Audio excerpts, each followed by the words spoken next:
So once again, we have Disparru blundering through a number of topics and not saying very much or anything at all really about Tolkien or Rings of Power, but he did sort of get one thing half right, and I guess that's something, because mostly this video is complete garbage, but he did touch on one technically interesting thing with Galadriel, or the actress playing Galadriel to be more precise, but otherwise this was kind of a waste of time. So let's get started on his pretty much meaningless remarks about a number of topics, including She-Hulk. Off or really, really deranged. Is that really the image that you want for Galadriel in Rings of Power? Because she's not just Galadriel, she is Lady Galadriel, and lady comes from nobility, it comes from lord and lady. It's far more than just being female, it's about elegance, beauty, charm, femininity. Definitely not extreme or evil. Any woman can be female, but any woman can't be a lady. And the worst thing is, even if this was just a phase she was going through, her history matters. What happened to her previously means what she can be in the future. Even if you take a story like Cinderella, she married a prince, she became a lady. She had all the prerequisite characteristics to become a lady beforehand. Now, if she'd been swiping right like an episode of She-Hulk, she never would have been able to become a lady because the past would have mattered, the virtue would have mattered. That's why Galadriel cannot be a savage now, a sword-wielding lunatic that will happily leave all of her friends to die in the cold. Commander! Wait, no! We keep moving! And then later move on to be I don't even know where to begin with this. So Galadriel is She-Hulk because she left everyone behind. But your own editing shows she left one person. She left one elf to die, which was pretty bad and pretty brutal. That doesn't make her She-Hulk. And in terms of Kubrick, believe me, as someone who's an actual Kubrick specialist, having read at the very least maybe 20 books on Kubrick and related topics, I gotta tell you, reading several books and many, many journal articles on the subject, you haven't come close to really analyzing Kubrick or how he works with actors, facial expressions, or the way he uses mythologies. It is true in a sense The Shining and She-Hulk are fantasies, but they're fantasies of different kinds, so you're not very well informed of these subjects. And also, you're kind of refuting yourself. You admit that Cinderella was not technically of noble birth. You say, yeah, she was a lady. But you said lady has to be nobility. But with Cinderella, it's not a woman related to nobility. So you're not making any sense at all. So, nothing on Kubrick, nothing really on the history of monarchy or Cinderella myths or anything like that. And I do agree that She-Hulk is terrible, but why we're comparing one to the other, I don't know.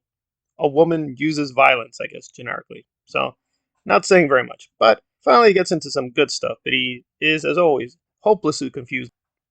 the title to reframe the narrative around the world's second largest company, namely in this case, the wages of Amazon's warehouse workers. Yeah, whereas most people would have assumed it was about Tolkien and the world he created, no. Instead, we're just going to use this as a weapon to talk about class warfare for some reason. But while the question itself might be one of the most ridiculous references I've ever heard forced into a question about Rings of Power, the answer that Morfydd Clark actually gives is even worse, because bearing in mind the, I'm sure, impressive wages she must be getting at the moment, says no, I think we should listen to the workers. They're being very brave at the time, but the way she decides to help them is by listening to the Punisher album a lot, by Phoebe Bridgers. It's about having a good time at the end of the world. Yes, somehow this article has managed to combine getting paid poor wages with destroying Tolkien's lore, and the result of that is that Morfydd Clark will be having a good time at the end of the world. Seriously, I thought take the piss and laugh as it all burns was meant to be my attitude towards entertainment at the moment,